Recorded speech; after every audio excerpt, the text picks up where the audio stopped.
പുലരി മഞ്ഞിൽ മുങ്ങി നിൽക്കും സ്നേഹതാഴ്വാരം ഹൃദയരാഗം നീട്ടിടും നീ സ്നേഹകൂടാരം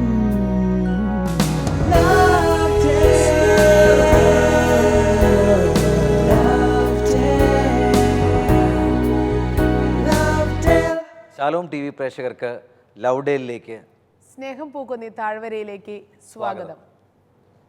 നമ്മളുടെ കുടുംബങ്ങളിൽ നാം അനുഭവിക്കുന്ന സ്നേഹത്തിൻ്റെ സന്തോഷം സഭയുടെയും സന്തോഷമാണ്.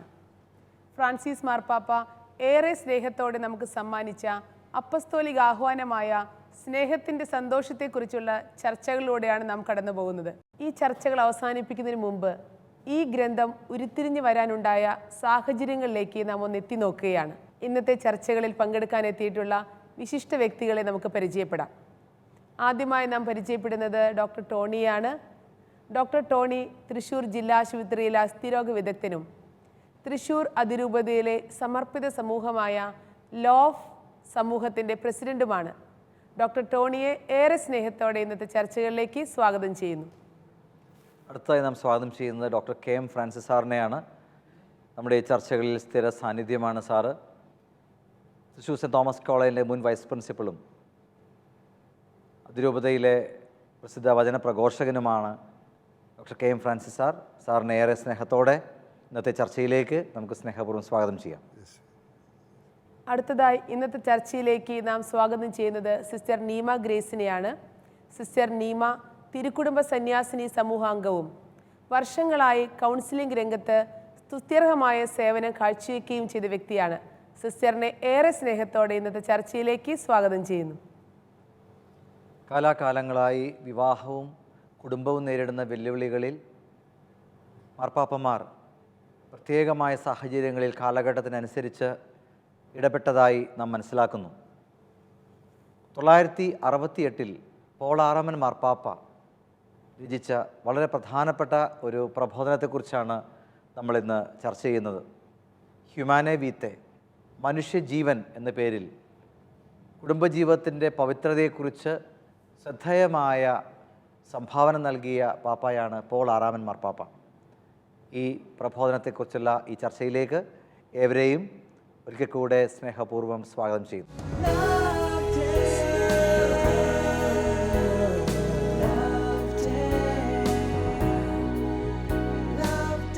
1968 പോൾ ആറാമൻ മാർപ്പാപ്പ രചിച്ച ഈ പ്രബോധനം ഹ്യൂമാനെ വീത്തെ, മനുഷ്യജീവൻ, എന്താണ് ഇങ്ങനെയൊരു പ്രബോധനം രചിക്കപ്പെടാനുണ്ടായ പശ്ചാത്തലം?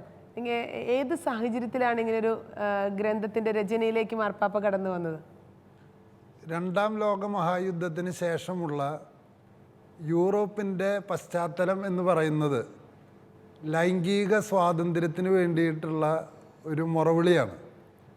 ആ മുറവിളി എന്ന് പറയുന്നത് ഭാഗികമായി ഫ്രോയിഡിയൻ സിദ്ധാന്തങ്ങളുടെ ഒരു പ്രചാരണത്തിൻ്റെ പശ്ചാത്തലം കൂടിയുണ്ട്. കാരണം ഫ്രോയിഡിയൻ സിദ്ധാന്തം അനുസരിച്ച് ആൾ അവതരിപ്പിച്ചത് ഇങ്ങനെയാണ്: അമ്മേരെ വയറ്റിൽ നിന്ന് കുഞ്ഞ് ജനിക്കുന്ന അന്നു മുതൽ അവന് ഭക്ഷണത്തിന് ആഗ്രഹമുള്ള പോലെ ലൈംഗികതയ്ക്കും ആഗ്രഹമുണ്ട്. അപ്പം നമുക്കറിയാം, കുഞ്ഞുങ്ങൾക്ക് ഭക്ഷണം കൊടുക്കാതായാൽ അവർ ദേഷ്യപ്പെടും, വയലൻ്റ് ആവും.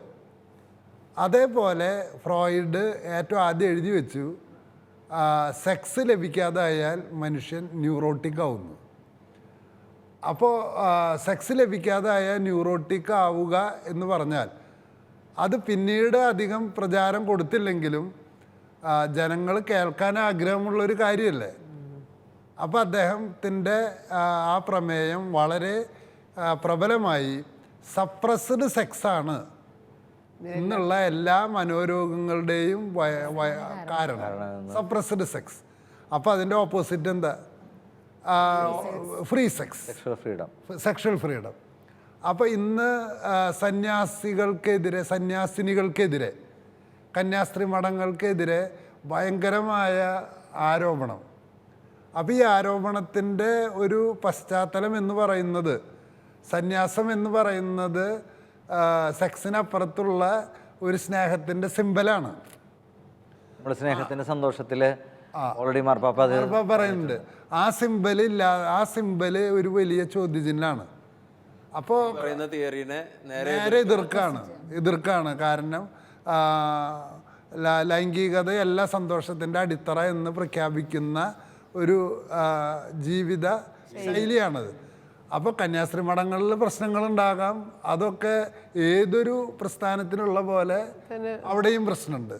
പക്ഷേ ഇവിടെ ഫോക്കസ് ചെയ്യപ്പെടുന്നത് മുഴുവൻ ഈ സെക്ഷൽ ലിബറൽ മൂവ്മെൻറ്റിൻ്റെ ഒരു എക്സ്പ്രഷനാണ് ഇന്ന് നാം മാധ്യമങ്ങളിൽ കാണുന്ന അമിതമായ വിമർശനത്തിൻ്റെ കാരണം അതൊക്കെ സപ്രസ്ഡ് സെക്സാണ്. അപ്പോൾ സപ്രസ്ഡ് സെക്സിന് നേരെ ഓപ്പോസിറ്റ് ഫ്രീ സെക്സ് വരുമ്പോൾ അമേരിക്കൻ യൂണിവേഴ്സിറ്റികളിലൊക്കെ ഈ 60കൾ തൊട്ടുള്ള ഒരു പ്രമേയം എന്താണെന്ന് വെച്ചാൽ, എന്തുകൊണ്ട് റോട്ടിൽ കിടന്നിട്ട് സെക്സ് നടത്തിക്കൂടാ, കോളേജിൻ്റെ ക്യാമ്പസിൽ എന്തുകൊണ്ട് സെക്സ് നടത്തിക്കൂടാ, കാരണം സപ്രസ് ചെയ്തിട്ട് മനോരോഗം വരേണ്ട ആ രീതിയിൽ. അപ്പോൾ റോഡിലൂടെ കാർ ഓടിച്ചു പോകുമ്പോൾ എന്തുകൊണ്ടായിക്കൂടാ? അപ്പം കാലഘട്ടത്തിലെ യൂറോപ്പിൽ മുഴുവൻ വഴിനീളെ ഈ അല്ല, അതൊരു കാലഘട്ടത്തിലല്ല. ഇന്ന് നിങ്ങൾ ഇറ്റലിയിലോ ഫ്രാൻസിലോ പോയി കഴിഞ്ഞാൽ റോഡിൽ ഇതൊക്കെ കാണാൻ കഴിയും. അപ്പം ഞാൻ പോണ്ട പക്ഷേ നമ്മളുടെ പാർക്കുകളിലും ഞങ്ങളിൽ പോലും നമ്മൾ കണ്ടു തുടങ്ങി. ഇപ്പൊ അത് കണ്ടു തുടങ്ങിയത് അന്നത്തെ ഈ 60കളിൽ യൂറോപ്പിൽ ആരംഭിച്ചതാണ് ഇപ്പോൾ ഇവിടെ എത്തിച്ചേർന്ന് നിൽക്കുന്നത്. അപ്പം അങ്ങനെ ഒരു പശ്ചാത്തലത്തിൽ ഫ്രീ സെക്സിന് നമുക്ക് തടസ്സം എന്ത്, ഇങ്ങനെ ആൾക്കാർ ചിന്തിച്ചുകൊണ്ടിരിക്കണേ. അപ്പോൾ ഇവിടെ വിവാഹത്തെക്കുറിച്ച് തന്നെ ഒരു തെറ്റിദ്ധാരണയുണ്ട്. ഇപ്പം നിങ്ങൾ എന്നോട് ചോദിക്കുകയാണ്, ഫ്രാൻസിസ് സാർ എന്തിനാണ് വിവാഹം കഴിച്ചത്? അപ്പം എൻ്റെ 20 വയസ്സിൽ 25 വയസ്സിലുള്ള ചർച്ച എന്താണെന്നറിയൂ? ലൈസൻസ്ഡ് പ്രോസ്റ്റിറ്റ്യൂഷനാണ് എന്ത്? വിവാഹം. അപ്പോൾ ഭാര്യയ്ക്ക് ഭർത്താവിനെ ഉപയോഗിക്കാനും ഭാര്യയ്ക്ക് ഭർത്താവിനെയും ഭർത്താവിന് ഭാര്യയെയും ഉപയോഗിക്കാനുള്ള ഓപ്പർച്യൂണിറ്റി, ലൈസൻസ്. അങ്ങനെയായിട്ടാണ് വിവാഹത്തിനെ തരം താഴ്ത്തി കൊണ്ടുവന്നതാണ്. ആ ഒരു ഘട്ടത്തിലാണ് മാർപ്പാപ്പ ഇങ്ങനെ ഒരു ഇത് കുടുംബം എന്ന് പറയുന്നത് ഒരു വിശുദ്ധമായ സ്ഥലമാണെന്നും അതിന് വേറെ ലക്ഷ്യങ്ങളുണ്ടെന്നും മാർപ്പാപ്പ എഴുതിയ ലോകത്തോട് സംസാരിച്ചതാണ്. ഈ പുസ്തകം പ്രസിദ്ധീകരിച്ച അവസരത്തിൽ അതൊരു വലിയ കോൺട്രവേഴ്സിയായി, വലിയ ചർച്ച ലോക മാധ്യമങ്ങളിൽ വന്നു എന്നാണ്.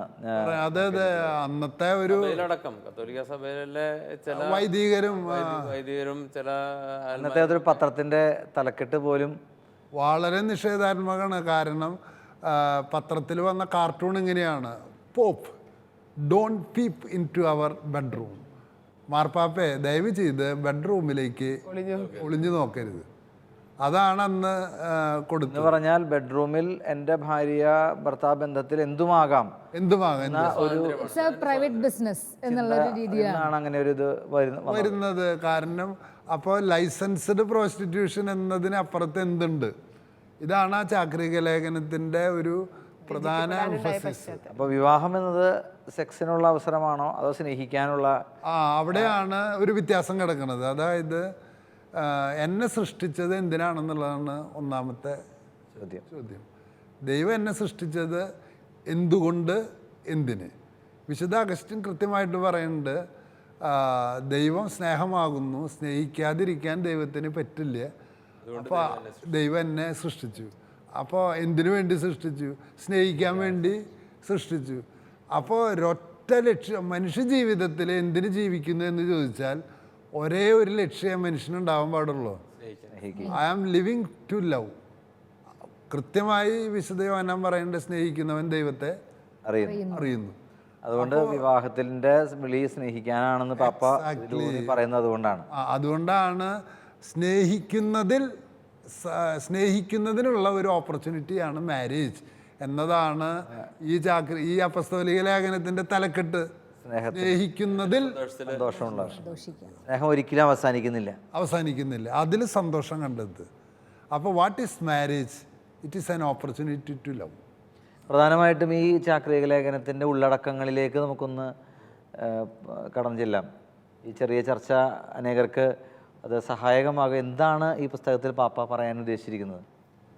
നേരത്തെ മാഷ് സൂചിപ്പിച്ചതുപോലെ ഒന്നാമത്തെ ഒരു പോയിന്റ് അതിൽ വരുന്നത് ദൈവമാണ് ജീവൻ്റെ ദാതാവ്. ജീവൻ സൃഷ്ടിച്ചത് ദൈവമാണെന്നുള്ളൊരു കൺസെപ്റ്റാണ്. ദൈവം സൃഷ്ടിച്ചതെല്ലാം വിശുദ്ധമാണ്. അപ്പം ദൈവമാണ് മനുഷ്യനെ സൃഷ്ടിച്ചത്, സ്ത്രീയെയും പുരുഷനെയും സൃഷ്ടിച്ചത്, വിവാഹത്തെ സ്ഥാപിച്ചത്.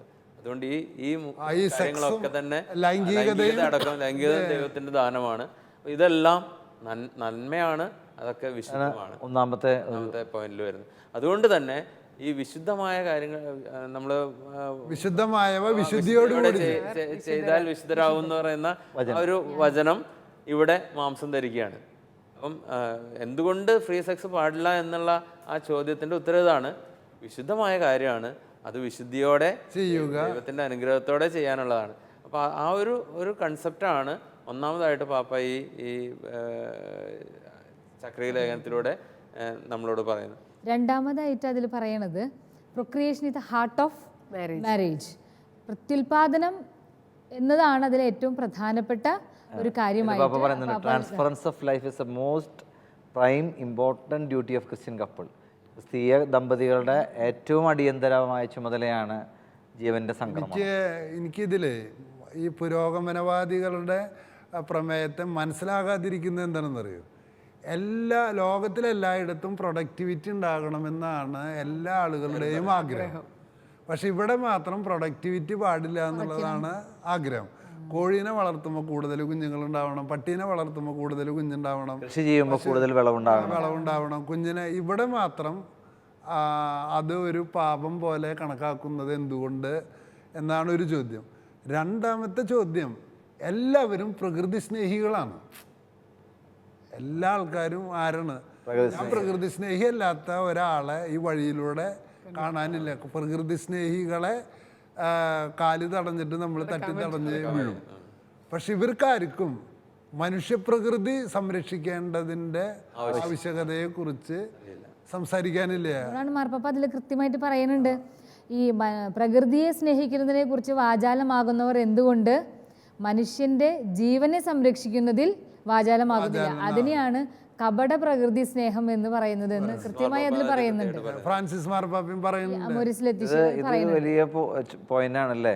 അത്രത്തോളം പ്രകൃതി ദുരന്തങ്ങൾ ഉണ്ടാകുമ്പോൾ പ്രകൃതിയുടെ ആ ഒരു സ്വാഭാവികതയ്ക്ക് സംരക്ഷിക്കാനായിട്ട് ഘോരഘോരം പ്രസംഗിക്കുന്നവർ മനുഷ്യന്റെ സ്വാഭാവികതയും മനുഷ്യന്റെ സ്വാഭാവിക നന്മയും സംരക്ഷിക്കുന്നതിനെ കുറിച്ച് ചർച്ച ചെയ്യുന്നില്ല. ലൈംഗിക ബന്ധത്തിന്റെ കാര്യത്തിലും അതേ പ്രശ്നം വീണ്ടും വരുന്നുണ്ട്. ലൈംഗിക ബന്ധം സ്വാഭാവികമായ ലൈംഗിക ബന്ധം എന്ന് പറഞ്ഞാൽ ഒരു തടസ്സങ്ങളും ഇല്ലാത്ത ലൈംഗിക ബന്ധമാണ് അല്ലേ? അതേസമയം കോൺട്രസെപ്ഷൻ ഉപയോഗിക്കണം എന്ന് ഈ പ്രകൃതി സ്നേഹികൾ തന്നെ ആവശ്യപ്പെടുകയാണ്. അത് കൃത്രിമമാണ് അല്ലേ? കൃത്രിമമായ ഒരു വസ്തു ഉപയോഗിച്ചുകൊണ്ട് നാച്ചുറലായ ലൈംഗിക ബന്ധത്തെ തടസ്സപ്പെടുത്തണമെന്ന് ആവശ്യപ്പെടുന്ന, അല്ലെങ്കിൽ അതിന് പലവിധ മാർഗങ്ങൾ, ആർട്ടിഫിഷ്യലായിട്ട് ഹോർമോൺസും എല്ലാ കാര്യങ്ങളും തന്നെ പ്രചരിപ്പിക്കുന്ന ഒരു കാലം. അവിടെയും വീണ്ടും ഇതേ ചോദ്യം വരികയാണ്, ഈ പ്രകൃതി സ്നേഹികൾ എന്തുകൊണ്ട് കൃത്രിമമായ ഈ കാര്യങ്ങളെ പ്രോത്സാഹിപ്പിക്കുന്നു? അതും വീണ്ടും അതായത് പുഴ അനർഗളം ഒഴുകട്ടെ, അതിനെ തടയണ പോലും പാടില്ല. പക്ഷെ ഇവിടെ ആ സ്വാഭാവികത പാടില്ല. ലൈംഗിക സ്നേഹം അനർഗളമായി ഒഴുകാൻ പാടില്ല. അതിന് സ്വാഭാവികമായുള്ള പരിണതഫലം കൃഷി അല്ലെങ്കിൽ കുഞ്ഞുങ്ങൾ ജനിക്കുന്നത് തടയപ്പെടണം. ഒരു കൺസെപ്റ്റാണ് അവിടെ നമുക്ക് കാണാൻ പറ്റും. അത് ലോകത്തിന് വലിയ ബാധ്യതയാണെന്ന് അവതരിപ്പിക്കുന്നത് അവര് വിജയിക്കുകയും ചെയ്തു എന്നുള്ളതാണ് ഒരു പരിധി വരെ. അപ്പൊ വീണ്ടും ഇതില് വളരെ മനോഹരമായിട്ട് സ്ത്രീകൾ എന്തുകൊണ്ട് ഉപഭോഗ വസ്തുക്കളായി മാറുന്നു എന്നതിനെ കുറിച്ച് 1968 തന്നെ പാപ്പ പറഞ്ഞു വയ്ക്കുന്നുണ്ട്. ഈ കാലഘട്ടത്തിന് വളരെ പ്രസക്തമായ ഒരു ചർച്ചയ്ക്ക് വരേണ്ട ഒരു വിഷയമാണിത്. ഇത്രമാത്രം സ്ത്രീ പീഡനങ്ങൾ വർദ്ധിക്കുന്നു, സ്ത്രീയെ ഒരു ഉപഭോഗ വസ്തുവായിട്ട് സമൂഹം കാണുന്നു. അതിൻ്റെ ആരംഭം ഈ കോൺട്രസെപ്റ്റീവ് മെൻറ്റാലിറ്റിയാണെന്ന് പാപ്പ ഈ ഹ്യൂമാനവിയത്തിൽ സ്വാതന്ത്ര്യം എന്ന് പറഞ്ഞിട്ടാണ് കോൺട്രസെപ്ഷൻ പ്രചരിപ്പിച്ചത് മുഴുവൻ. അവിടെയാണ് ഏറ്റവും വലിയ ദുരന്തം ഒളിഞ്ഞു കിടന്നിരുന്നത്. അതായത് സ്ത്രീ സ്വാതന്ത്ര്യത്തിന് വേണ്ടി കോൺട്രസെപ്ഷൻ പ്രചരിപ്പിക്കുമ്പോൾ ഈ ദാമ്പത്യ സ്നേഹത്തിൽ നിന്ന് കുഞ്ഞുങ്ങളുടെ ജനനത്തെ മാറ്റി നിർത്തിയാൽ സ്ത്രീ പിന്നീട് എന്തായി തീരും? ഉപഭോഗവസ്തുവായിട്ട് തരം താഴും. അതാണ് ഇന്നത്തെ ലോകത്തിൽ സംഭവിച്ചത്. ഈ ഉപഭോഗ സംസ്കാരം അപ്പോൾ ആരംഭിച്ചത് നമ്മുടെ തന്നെ സ്വാർത്ഥതയുടെ പരിണിത ഫലമായി ബെഡ്റൂമിൽ നിന്ന് ആരംഭിച്ചതാണ്. അല്ല, അതിന് 3 ആറ്റിറ്റ്യൂഡ് അതിൽ പ്രധാനമുണ്ട്. അതായത് പുരുഷ മേധാവിത്വത്തെക്കുറിച്ച് പലരും സംസാരിക്കുന്നുണ്ട്. എന്താണ് ഈ പുരുഷ മേധാവിത്വം? പുരുഷ മേധാവിത്വം 3 കാര്യങ്ങളിലുണ്ട്. ഒന്ന്, എൻ്റെ ശരീരം എനിക്ക് ഉപയോഗ വസ്തുവാണ്. സ്ത്രീ എനിക്ക് ഉപയോഗ വസ്തുവാണ്. ഈ മണ്ണ് എനിക്ക് ഉപയോഗ വസ്തുവാണ്. ശരിക്കും പറഞ്ഞാൽ സ്നേഹിക്കാൻ വിളിക്കപ്പെട്ട, വിവാഹത്തിലേക്ക് വിളിക്കപ്പെട്ട ദമ്പതികളെ സ്നേഹിക്കണ്ട, സ്വാർത്ഥരായിക്കോ, സ്വാർത്ഥരായി ഉപയോഗിച്ചോ എന്ന് പറയുന്ന ഒരു സംസ്കാരമാണ് അന്ന് നിലനിന്നിരുന്നത്. അപ്പോൾ എന്ത് പ്രശ്നം പറ്റുമെന്ന് വെച്ചാൽ, ഇപ്പോൾ എൻ്റെ ഭാര്യയുമായിട്ടുള്ള എൻ്റെ ബന്ധത്തിൽ ഞാൻ അവളുടെ പ്രസവിക്കാനുള്ള കഴിവിനെ എടുത്തു മാറ്റുകയാണെന്ന് കരുതുക. പിന്നെ എൻ്റെ സെക്സ് ഓപ്പണല്ല. പിന്നെ എനിക്ക് ആകെ ഒറ്റ കാര്യമുള്ളൂ, എനിക്ക് എന്താണ്, യൂസ് ഹെർ ബോഡി. എനിക്ക് അവളുടെ ശരീരത്തിനെ ഉപയോഗിക്കണം. അപ്പോൾ അവൾക്ക് അങ്ങനെ ഒരു മോഹമില്ലെങ്കിൽ അപ്പോഴാണ് വിവാഹ ജീവിതത്തിനകത്തെ റേപ്പ് എന്ന് പറയണത്. അപ്പോൾ ശരിക്കും നമ്മൾ പ്രോക്രിയേഷനെ തടയുമ്പോൾ സ്ത്രീയുടെ ഡിഗ്നിറ്റി കുറഞ്ഞു പോവാണ്. അപ്പൊ അതില് ഈ സാംസ്കാരിക തകർച്ച ഉണ്ടാകുമെന്ന് പറയുന്നില്ലേ ഈ? അപ്പോൾ പ്രവാചക ധീരതയോടെ പോളാറാമ മാർപ്പാപ്പ പറയുന്ന ഒരു കാര്യമാണത്. കുഞ്ഞുങ്ങളുടെ ജനനം തടഞ്ഞാൽ ഉണ്ടാകാവുന്ന ഒരു ധാർമ്മിക അധപ്പതനമുണ്ട്, ഒരു ഡൗൺവേർഡ് സ്ലൈഡ്, കൾച്ചറൽ ഡിസാസ്റ്റർ. അതിൽ ഒന്നാമത്തേത് ധാർമ്മികത നഷ്ടപ്പെടുന്നുള്ളതാണ്. രണ്ടാമത്തേത് സ്ത്രീയുടെ മഹത്വം നഷ്ടപ്പെടും. മൂന്നാമത്തേത് ലൈംഗിക വൈകൃതങ്ങൾ പെരുകും, വിവാഹ ഇതര ബന്ധങ്ങൾ പെരുകും. ഇത് മൂന്നും ഈ കാലഘട്ടത്തിൽ സത്യമായി. 68 മാർപ്പാപ്പ പറഞ്ഞത് മൂന്നും ഈ കാലഘട്ടത്തിൽ ഇന്നത് അല്ല. അത് ഡീപ്പൻ ചെയ്ത് ആഴപ്പെട്ട് എവിടെ എത്തിയെന്ന് ചോദിച്ചാൽ കുഞ്ഞുങ്ങളെ വരെ ദുരുപയോഗിക്കണം. അതായത് പത്രങ്ങളിലും ഇതിൽ കാണുന്ന വാർത്ത എന്ന് പറഞ്ഞാൽ ചൈൽഡ് പോർണോഗ്രാഫി എന്ന് വെച്ചാൽ കുഞ്ഞുങ്ങളെ ദുരുപയോഗിക്കുന്ന നീലച്ചിത്രങ്ങൾ കാണാനാണ് ചൈൽഡ് പ്രോസ്റ്റിറ്റ്യൂഷൻ. അപ്പോൾ പല മൂന്നാം രാജ്യങ്ങളിലെയും കുഞ്ഞുങ്ങൾ ദുരുപയോഗിക്കപ്പെടുന്നത്, ഏറ്റവും അധികം ദുരുപയോഗിക്കപ്പെടുന്നത് ചൈൽഡ് സെക്സ് ടൂറിസം. അതെ. അപ്പോൾ ഫ്രീ ആണ്. അതായത് നിങ്ങൾക്ക് കോൺട്രാസെപ്ഷനെ ഇപ്പം അനുകൂലിക്കുന്നതിൻ്റെ ഒരു കാരണം, നിങ്ങൾ ഫ്രീ ആയിട്ട് ലൈംഗിക ബന്ധത്തിൽ ഏർപ്പെടുമ്പോൾ എയ്ഡ്സ് പോലുള്ള രോഗങ്ങൾ വരാതിരിക്കാൻ. അപ്പോഴും ചിലരുടെ സുഖം കുറയുന്നു എന്ന് പറഞ്ഞിട്ട് എയ്ഡ്സ് വരാനുള്ള സാധ്യതയെ ഒഴിവാക്കാൻ വേണ്ടിയിട്ടാണ് ചൈൽഡ് പ്രോസ്റ്റിറ്റ്യൂഷൻ പ്രൊമോട്ട് ചെയ്തിട്ടുള്ളത്. കുടുംബവും വിവാഹവും ദൈവിക പദ്ധതിയിൽ നിന്നല്ലാതെ അത് തകരുമ്പോൾ നമുക്ക് സാംസ്കാരികമായും ഒക്കെ ഉണ്ടായിക്കൊണ്ടിരിക്കുന്ന അധപതനത്തെക്കുറിച്ച് പാപ്പമാർ എത്ര മുൻകൂട്ടി തന്നെ അല്ലേ നമ്മളോട് സംസാരിക്കും. പക്ഷെ ഇത് എത്ര പേര് ഇത് മനസ്സിലാക്കുന്നുണ്ട്? അല്ലെങ്കിൽ ഈ കാലഘട്ടത്തിലെ ഈ അപായ സൂചനകൾ അതിൻ്റെ പിറകിലുള്ളത് ഈ ഇത്തരം കാര്യങ്ങളാണെന്ന് നമുക്ക് മനസ്സിലാക്കാനായിട്ട് വേണ്ടത് സാധിക്കും. അതായത് ഇപ്പം നമ്മൾ ഈ ചർച്ച ചെയ്യണ്ടല്ലോ, ഇത് കേൾക്കുന്നതിൽ വളരെയധികം പേര് ഇന്ന് നമ്മൾ ഈ പറയുന്ന കാര്യത്തിനെ എതിർക്കുന്നവരുണ്ടാവും. കാരണം ഇതിൻ്റെ ശ്രോതാക്കൾ, ഇതിൻ്റെ വ്യൂവേഴ്സ് തന്നെ. കാരണം ഇത് പ്രായോഗികമാണോ? വളരെ ബുദ്ധിമുട്ടുള്ളൊരു കാര്യമാണിത് മാർപ്പാപ്പ പറയുന്നത്. രണ്ടാമത്തെ കാര്യം, ഇതിൽ പറഞ്ഞൊരു വാചകത്തെ വളരെ ഗൗരവത്തോടെ കാണണം. സെക്സിൻ്റെ അവിഭാജ്യ ഭാഗമാണ് കുഞ്ഞുങ്ങളുണ്ടാകുന്നതെന്ന് പറയുമ്പോൾ കുഞ്ഞുങ്ങളുണ്ടാകാൻ വേണ്ടി മാത്രമേ സെക്സ് നടത്താവൂ എന്നുള്ള ആ ഓപ്പോസിറ്റ് ഡയറക്ഷനിലേക്ക് വരരുതെന്ന് മാർപ്പാപ്പ ഇതിൽ സൂചിപ്പിക്കുന്നുണ്ട്. എല്ലാ ലൈംഗിക ബന്ധവും കുഞ്ഞിന്റെ ജനനത്തിലേക്ക് നയിക്കണമെന്നില്ല, നിർബന്ധമില്ല. ചില ദമ്പതികൾക്ക് കുഞ്ഞുങ്ങൾ ഉണ്ടാകുകയില്ല. അതുപോലെ തന്നെ ഓരോ ദാമ്പത്യ ബന്ധവും ജീവനിലേക്ക് തുറന്നതായിരിക്കണം എന്ന് പാപ്പ വളരെ കൃത്യമായി. ഇത് എന്താ പറയാൻ കാരണം എന്ന് കുറച്ചും കൂടി വിശദീകരിക്കണം. കാരണം ഇവിടെ ആത്മസംയമനത്തിന്റെ ഒരു റോളിനെ കുറിച്ച് ഹ്യൂമാനെ വീത്തയിൽ പറയുന്നുണ്ട്. അതായത് എന്നോട് ഒരു ഹിന്ദു സന്യാസി ഈ കുടുംബജീവിതത്തെ കുറിച്ച് സംസാരിക്കുമ്പോൾ നമ്മുടെ പുറനാട്ടുകര ശ്രീരാമകൃഷ്ണ മഠത്തിലുണ്ടായിരുന്ന ഹിന്ദു സന്യാസിയുടെ പ്രഭാഷണം ഇങ്ങനെയായിരുന്നു. ആൾ പറയുന്നത് എന്താണെന്ന് വെച്ചാൽ, കുട്ടികൾ 2, 3, 4 കഴിയുമ്പോൾ സ്വാഭാവികമായൊരു വിരക്തിയിലേക്ക് നിങ്ങൾ പ്രവേശിച്ചിട്ട് ഭാര്യയും ഭർത്താവും സ്നേഹത്തിൻ്റെ പൂർണ്ണതയിലേക്ക് വളരും. അത് മാർപ്പാപ്പ, അതാ സന്യാസി പറഞ്ഞത് ഞാൻ കേട്ടത് 95-ലാണ്. പക്ഷെ ഹ്യൂമാനെ വീത്തയിൽ ഇക്കാര്യം മാർപ്പാപ്പ എഴുതി വെച്ചിട്ടുണ്ട്. മാർപ്പാപ്പ പറയണത്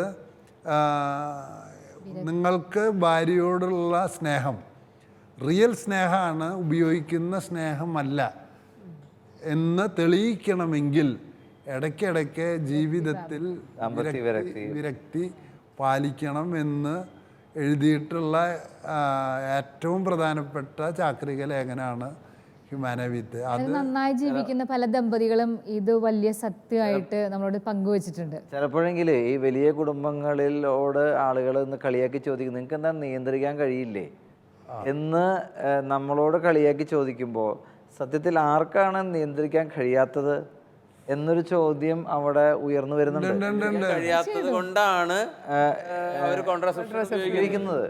എൻ്റെ ഒരു സ്ത്രീയുടെ ആർത്തവ ചക്രത്തിലാകെ 3-4 ദിവസം, 5 ദിവസമാണ് ഗർഭധാരണ സാധ്യതയുള്ളത്. ഈ 5 ദിവസം കുഞ്ഞുങ്ങളുണ്ടാകുമോ എന്നുള്ള ഭയം മൂലമാണല്ലോ പ്രസവം നിർത്തുന്ന കോൺട്രാസെപ്ഷൻ മെത്തേഡിലേക്ക് ആളുകൾ പോകുന്നത്. ഞാൻ ഈ ചർച്ച ചെയ്യുമ്പോൾ ഞാനിങ്ങനെ ഇരുന്ന് ആലോചിക്കായിരുന്നു, ഗർഭനിരോധനം അല്ലെ, കോൺട്രാസെപ്ഷൻ എന്നുള്ളതിൻ്റെ മലയാള വാക്ക് ഗർഭനിരോധനം, അത് തെറ്റല്ല എന്നാണ് പലരുടെയും ചിന്ത. കഴിഞ്ഞ ദിവസങ്ങളിൽ തന്നെ ഞാൻ കുഞ്ഞിൻ്റെ പ്രോഗ്രസ് കാർഡ് ഒപ്പിടാൻ പോയപ്പോൾ നമ്മൾ കണ്ട സ്വാഭാവികമായിട്ട് ചോദിക്കുന്നൊരു ഡയലോഗ് ഇതാണ്, പ്രസവം നിർത്തിയില്ലേ? അപ്പോൾ ഇത്രയും ചർച്ചകൾ ചെയ്യുമ്പോൾ സ്വാഭാവികമായിട്ടും ഇതൊരു തെറ്റാണെന്ന് ഒരിക്കലൊരു സ്ത്രീ പങ്കുവെച്ച് നോക്കുന്നുണ്ട്. ആരും ഞങ്ങളോട് പറഞ്ഞിട്ടില്ല, ഇങ്ങനെ ഞാൻ ഇതുവരെ കേട്ടിട്ടില്ല. അപ്പം ശരിക്കും കുറച്ചും കൂടി ഈ ഒരു സാറൊക്കെ പറഞ്ഞ പോലെ ഇത് മനസ്സിലാക്കാനും അല്ലേ, കുറച്ചും കൂടി ശ്രദ്ധയോടെ ഇത് കേൾക്കാനൊക്കെ സാധിച്ചു. ഇതിൻ്റെ അർത്ഥം വർഷം വർഷം പ്രസവിക്കണമെന്നാണ് ഫ്രാൻസിസ് സാറ് പറഞ്ഞതെന്നൊന്നും ആരും തെറ്റായി വ്യാഖ്യാനിക്കരുത്. കാരണം ഇതിൻ്റെ അർത്ഥം അതിൻ്റെ ഓപ്പൺനെസ്സിനെ തുറന്ന് നിലനിർത്തുകയും അതേസമയം നമ്മുടെ ബോധപൂർവമായ വിരക്തി വഴി നിയന്ത്രിക്കുകയും അങ്ങനെ ഒരു അപ്പോൾ കുടുംബത്തെ ആസൂത്രണം ചെയ്യരുതെന്നല്ല. പക്ഷേ ഒരു കാലഘട്ടത്തിൽ ഇപ്പം എൻ്റെ കൊച്ചു കുട്ടിക്കാലത്ത് ഞാൻ ആദ്യം കണ്ട സിനിമ ഉള്ളത് മതി എന്നാണ്, അടൂർ ബാസിയുടെ. ഉള്ളത് മതിയിൽ അനേകം കുട്ടികളായിട്ട് കഷ്ടപ്പെടുന്ന ഒരു കുടുംബം, 2 മക്കളായിട്ട് സുഖിക്കുന്ന ഒരു കുടുംബം. എൻ്റെ ഒരു ഭാര്യ പ്രസവിക്കാൻ ചെല്ലുമ്പോഴൊക്കെ അന്ന് കാലത്തൊക്കെ ആളുകൾ കളിയാക്കിയിരുന്നു. ചില നഴ്സുമാരെ കളിയാക്കും. പക്ഷേ ദൈവാനുഗ്രഹത്താൽ ആ ഡോക്ടർ ഒരു അക്ഷരം പോലും മിണ്ടാറില്ലേ. പല ഡോക്ടർമാരും കളിയാക്കുന്നുണ്ട്. ഡോക്ടർമാർ പണ്ട് കളിയാക്കിയിരുന്നില്ലേ, അവരൊരു ദൗത്യം പോലെ ചെയ്തിരുന്നത്. ഇപ്പോൾ സ്പെയിൻ, പോർച്ചുഗൽ, ഇറ്റലി, ഫ്രാൻസിലൊന്നും ഫ്രഞ്ചുകാരനില്ല, സ്പെയിനിൽ സ്പെയിൻകാരനില്ലേ. അപ്പം നമ്മൾ പറയുന്നുണ്ട് കാനഡയിലേക്കും ന്യൂസിലൻഡിലേക്കും ഓസ്ട്രേലിയയിലേക്കും ഒക്കെ ഇഷ്ടംപോലെ ആൾക്കാർക്ക് മൈഗ്രേറ്റ് ചെയ്യാമെന്ന് പറയുന്നതിൻ്റെ കാരണം തന്നെ അവരുടെ രാജ്യത്തിന് നിലനിൽപ്പില്ലാതെ 3 വർഷം വിത്ത് സാലറി ലീവ് കൊടുക്കാം പ്രസവിക്കുകയാണെങ്കിൽ, സൗകര്യമില്ല എന്ന് പറയുന്ന യുവതികളാണ് അവിടെ ഉള്ളതെന്നാണ്. അത്രയും അതുകൊണ്ട് വിവാഹവും ഈ കാര്യങ്ങളൊക്കെ, ഈ വിവാഹത്തിൻ്റെ ഈ അവിഭാജ്യതയും പവിത്രതയും ഈ ജീവനോടുള്ള തുറവിയും ഒക്കെ മാറ്റി നിർത്തപ്പെട്ടപ്പോൾ വിവാഹം പോലും വേണ്ട എന്നുള്ള നിലപാടിലേക്ക് അവരെത്തി എന്നുള്ളതാണ്. അപ്പം ഇതിനെക്കുറിച്ച് വളരെ ഗൗരവമായിട്ട് നമ്മൾ ചിന്തിക്കേണ്ടതും ഈ കാലഘട്ടത്തിൻ്റെ ഈ പ്രശ്നത്തെ ഈ ഡോക്യുമെന്റിന്റെ വെളിച്ചത്തിൽ നമ്മൾ ചർച്ച ചെയ്യേണ്ടതും വളരെ ആവശ്യമാണെന്നുള്ളതാണ്. ഇതിൻ്റെ വലിയൊരു ഭീകരാവസ്ഥ നമ്മുടെ രൂപതയെ അടുത്ത് കണ്ടതാണല്ലോ. വിവാഹം കഴിയാത്ത 30 വയസ്സിൽ മേലെയുള്ള ആൺകുട്ടികളുടെയും പെൺകുട്ടികളുടെയും സംഗമം വെച്ചപ്പോൾ 1000-ൽ പരം ആൺകുട്ടികൾ വരികയും 8 പേര് മാത്രമാണ് അതിൽ വരികയും ചെയ്തത്. നമ്മൾ സർവേയിലും അത് തന്നെയാണ് പറയണത്. 4000-ലധികം പുരുഷന്മാർ വിവാഹിതരാകാതെ നിൽക്കുന്നു, സ്ത്രീകൾ വെറും 800 ചില്ലാന് കാണുന്നുള്ളൂ. അപ്പോൾ ഈ ഒരു എന്താ പറയുക, മക്കളുടെ ഡിസ്പാരിറ്റി വളരെ വലുതാവുന്നത് ഈ സെലക്റ്റീവ് അത് വരുന്നത് അതുകൂടി ഉണ്ടെന്നുള്ളത് നമ്മൾ മനസ്സിലാക്കണം. നേരത്തെ മാഷ് പറഞ്ഞതുപോലെ ഈ നമ്മൾ ഇത്ര നേരം പറഞ്ഞതൊക്കെ എല്ലാ വർഷവും കുഞ്ഞുങ്ങൾ ഉണ്ടാവണമെന്നല്ല എന്ന് സൂചിപ്പിച്ചല്ലോ. അതെങ്ങനെ സാധിക്കും എന്നും കൂടി മാർപ്പാപ്പ അതിൽ വളരെ കൃത്യമായിട്ട് പറയുന്നു. ഒരു കാര്യം പറയുന്നുണ്ട്, ഔദാര്യപൂർവ്വം ഒരു വലിയ കുടുംബത്തിനായി നിങ്ങൾ തീരുമാനമെടുക്കുക. ഒരു ലാർജ് ഫാമിലിനെയും മാർപ്പാപ്പ ഈ പുസ്തകത്തിൽ സപ്പോർട്ട് ചെയ്യുന്നതായിട്ട് കാണുന്നു. റെസ്പോൺസിബിൾ പാരന്റ്ഹുഡ് എന്നുള്ള ആശയം വളരെ മനോഹരമായിട്ട് മാർപ്പാപ്പ അതിൽ അവതരിപ്പിക്കുന്നുണ്ട്. അത് രണ്ട് വിധത്തിൽ സാധിക്കും. ഒന്ന്, ബോധപൂർവം ദൈവഹിതപ്രകാരം ഒരു വലിയ കുടുംബത്തെ തിരഞ്ഞെടുക്കുമ്പോൾ. രണ്ടാമതായിട്ട് ഗൗരവപൂർണമായ സാഹചര്യങ്ങൾ ഉണ്ടാകുമ്പോൾ ആ സാഹചര്യങ്ങൾക്കനുസരിച്ച് കുഞ്ഞുങ്ങളുടെ എണ്ണം നിയന്ത്രിക്കുകയോ അല്ലെങ്കിൽ കുഞ്ഞുങ്ങൾ തമ്മിലുള്ള അകലം വർദ്ധിപ്പിക്കുകയോ ചെയ്തുകൊണ്ട്. പക്ഷേ ഇതെങ്ങനെ സാധിക്കും എന്നും കൂടി മാർപ്പാപ്പ അതിൽ പറഞ്ഞു വെച്ചിട്ടുണ്ട്. നമ്മൾ നേരത്തെ പറഞ്ഞു കൃത്രിമ ഗർഭനിരോധന മാർഗങ്ങൾ, അതുണ്ടാക്കുന്ന വിപത്തുകളെക്കുറിച്ചൊക്കെ നമ്മൾ പറഞ്ഞു. അവിടെയാണ് സ്ത്രീയിൽ ദൈവം ഒളിപ്പിച്ചു വെച്ച സ്വാഭാവിക റിതം. നേരത്തെ നമ്മൾ പറഞ്ഞു ചില അഞ്ച് ദിവസങ്ങളിലൊക്കെ കുഞ്ഞിനെ ഗർഭം ധരിക്കാനുള്ള സാധ്യതയുള്ളൂ. മറ്റു ദിവസങ്ങളിൽ ബന്ധപ്പെട്ടാൽ അപ്പോൾ കുഞ്ഞുണ്ടാവുന്നില്ല. അതാണ് നേരത്തെ നമ്മൾ ചർച്ച ചെയ്തപ്പോൾ പറഞ്ഞു പോയൊരു കാര്യം. എല്ലാ ലൈംഗിക ബന്ധത്തിലും കുഞ്ഞുണ്ടായിക്കോണമെന്ന് ഒരു നിർബന്ധമില്ല. അത് ദൈവം തന്നെ അങ്ങനെ ഒരു സംവിധാനം സ്ത്രീയുടെ ശരീരത്തിൽ ഒളിപ്പിച്ചു വെച്ചിട്ടുണ്ട്. അതിനെ യൂട്ടിലൈസ് ചെയ്യുമ്പോൾ വിളിക്കുന്ന പേരാണ് നാച്ചുറൽ ഫാമിലി പ്ലാനിങ്. അതിന് ഗൗരവപൂർണമായ കാരണങ്ങളുണ്ടാവണം. ആ കാരണങ്ങളുള്ളപ്പോൾ ദമ്പതികൾ ഈ സ്വാഭാവിക കുടുംബ സംവിധാന മാർഗങ്ങൾ ഉപയോഗിച്ച് കുഞ്ഞിൻ്റെ ജനനത്തെ നീട്ടിവെക്കുന്നത് തികച്ചും ന്യായവും യുക്തവും മാത്രമല്ല, അത് കൃപയിൽ വളരാനുള്ള ഒരു അവസരം കൂടിയാണെന്ന് മാർപ്പാപ്പ അതിൽ പറഞ്ഞു വെക്കുന്നുണ്ട്. ജനന ക്രമീകരണത്തെക്കുറിച്ചുള്ള ഒരു പ്രബോധനമായിട്ട് കൂടിയാണ് ഇത് അറിയപ്പെടുന്നത്. അപ്പോൾ പലർക്കും പക്ഷേ ഇപ്പോഴത്തെ കാലഘട്ടത്തിൽ പലരും പറയുക ഇത് നമ്മുടെ കൾച്ചറിന് ചേർന്നതല്ല. ഈ മോറൽ ലോ എന്നൊക്കെ പറയുന്നത്, അല്ലെ ധാർമ്മിക നിയമങ്ങൾ എന്നൊക്കെ പറയുന്നത് നമ്മുടെ സംസ്കാരത്തിന്, ഈ കാലഘട്ടത്തിൻ്റെ സംസ്കാരത്തിന്, ആധുനിക സംസ്കാരത്തിന് ചേർന്നതാണോ എന്നൊരു ചോദ്യം പലരും ചോദിക്കാറുണ്ട്. മാർപ്പാപ്പ അതിൽ കൃത്യമായിട്ട് പറയുകയാണ്, ഈ ധാർമ്മിക നിയമത്തെ കാലങ്ങളായി അല്ലെങ്കിൽ ലോകത്തിൻ്റെ ആരംഭം മുതൽ ദൈവം മനുഷ്യൻ്റെ ഹൃദയത്തിൽ കോറിയിട്ട ധാർമ്മിക നിയമങ്ങളെ മാറ്റുന്നതിനേക്കാളും അല്ലെങ്കിൽ അതിനെ തിരുത്തുന്നതിനേക്കാളും നിങ്ങളുടെ തെറ്റായ കൾച്ചർ, ജീവനെതിരായ ഈ സംസ്കാരം, ഈ മരണത്തിൻ്റെ സംസ്കാരത്തെ മാറ്റി ജീവൻ്റെ സംസ്കാരത്തെ ആശ്ലേഷിക്കാനാണ് മാർപ്പാപ്പ അതിൽ ആഹ്വാനം ചെയ്തത്. അതുകൊണ്ട് തന്നെ മാർപ്പാപ്പ ഈ ലേഖനം അവസാനിപ്പിക്കുമ്പോൾ അതിൽ ഓരോ വിഭാഗങ്ങളോടും, പ്രത്യേകിച്ച് മാർപ്പാപ്പമാർ, ബിഷപ്പ്മാരോട്, വൈദികരോട്, അതേപോലെ വിദ്യാഭ്യാസ വിദഗ്ധരോട്, ഒപ്പീനിയൻ ഫോമേഴ്സിനോട്, പൊളിറ്റീഷ്യൻസിനോടൊക്കെ, ഡോക്ടർമാരോട്, നഴ്സുമാരോടൊക്കെ പറയുന്ന ഒരു ആഹ്വാനമുണ്ട്. എന്താണ് സത്യമെന്ന്, എന്താണ് ഈ ഇന്നത്തെ കാലഘട്ടത്തിന് നല്ലതെന്നല്ല, അല്ലെങ്കിൽ ഈ കാലഘട്ടം എന്താ പഠിപ്പിക്കുന്നതെന്നല്ല, എന്താണ് സത്യമെന്ന് ഒരു എന്താ പറയണ്ടേ, ഉറപ്പോടെ പഠിപ്പിക്കാൻ, ഒരു അർത്ഥവ്യത്യാസം വരാത്ത രീതിയിൽ പഠിപ്പിക്കാനുള്ള ഒരു ആഹ്വാനത്തോടെയാണ് മാർപ്പാപ്പ ഈ ചാക്രിക ലേഖനം അവസാനിപ്പിക്കുക. അപ്പോൾ ഇതേ കാര്യം തന്നെയാണ് സ്നേഹത്തിൻ്റെ സന്തോഷത്തിൽ വീണ്ടും ഫ്രാൻസിസ് മാർപ്പാപ്പ നമ്മളെ ഓർമ്മിപ്പിക്കുന്നത്. 968 പോളാറമൻ മാർപ്പാപ്പ നമുക്ക് നൽകിയ വലിയ സമ്മാനമാണ് ഹ്യൂമാനെ വീത്തെ, മനുഷ്യജീവൻ. ഈ പ്രബോധനത്തിൻ്റെ ചുവടുപിടിച്ചുകൂടെയാണ് സ്നേഹത്തിൻ്റെ സന്തോഷത്തിൽ ഫ്രാൻസിസ് മാർപ്പാപ്പ വിവാഹത്തിൻ്റെ അഭേദ്യതയെക്കുറിച്ചും വിശുദ്ധിയെക്കുറിച്ചും സംസാരിക്കുന്നത്. അതുകൊണ്ട് വിവാഹത്തിൻ്റെ ഈ പരിശുദ്ധി, ഈ ദാമ്പത്യ വിശുദ്ധി ലംഘിക്കപ്പെടുമ്പോൾ അത് ഉപഭോഗ സംസ്കാരത്തിലേക്കാണ് നമ്മെ നയിക്കുന്നത് എന്ന വളരെ ഗൗരവമേറിയ ചർച്ചയായിരുന്നു നമ്മൾ ഈ സമയത്ത് നടത്തിയത്. തീർച്ചയായിട്ടും ഈ കാലഘട്ടത്തിൻ്റെ സൂചനകളെ ഇത്തരം പ്രബോധനങ്ങളുടെ വെളിച്ചത്തിൽ കാണാൻ നമുക്ക് സാധിക്കട്ടെ. അങ്ങനെ നമ്മുടെ കുടുംബത്തെ സ്നേഹിക്കാനും കുടുംബജീവിതത്തിൻ്റെ സന്തോഷം പൂർണ്ണമാക്കാനും നമുക്ക് തമ്പുരാനിലേക്ക് വീണ്ടും നോക്കാം. മാർപ്പാപ്പമാരിലൂടെ നമുക്ക് ലഭിച്ച ഇത്തരം പ്രബോധനങ്ങൾ കൂടുതൽ മനസ്സിലാക്കാനും പഠിക്കാനും, അങ്ങനെ ദൈവം ആഗ്രഹിക്കുന്ന സ്നേഹത്തിൻ്റെ സന്തോഷം നമ്മുടെ കുടുംബങ്ങൾ പൂർണ്ണമാകാനും ദൈവം നമ്മെ ഓരോരുത്തരും അനുഗ്രഹിക്കട്ടെ എന്ന് നമുക്ക് പ്രാർത്ഥിക്കുകയും ചെയ്യാം.